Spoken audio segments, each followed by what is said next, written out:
የኤሌክትሪክ ከባድ የጭነት ተሽከርካሪዎችን እንደ ከዚህ ቀድሞቹ የነዳጅ ከባድ ተሽከርካሪዎች አስባችሁ በፍጹም በጭራሽ እንዳታሽከረክሩ።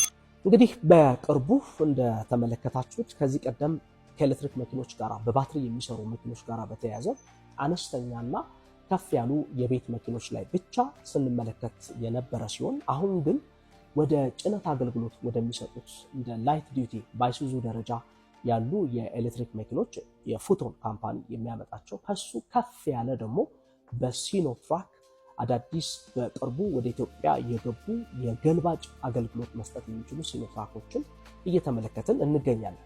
ስለዚህ እዚህ ላይ በዋነኛነት ያለው ትልቁ ጉዳይ ከዚህ ቀድሞ በነበረው በነዳጅ ከሚሰራው ጋራ ያላቸው መሰረታዊ ልዩነትና ሊወሰድበት ስለሚገባው ከፍተኛ ጥንቃቄና አጠቃቀም ጋራ በተያያዘ በደንብ አድርገን የምንወያይ ይሆናል።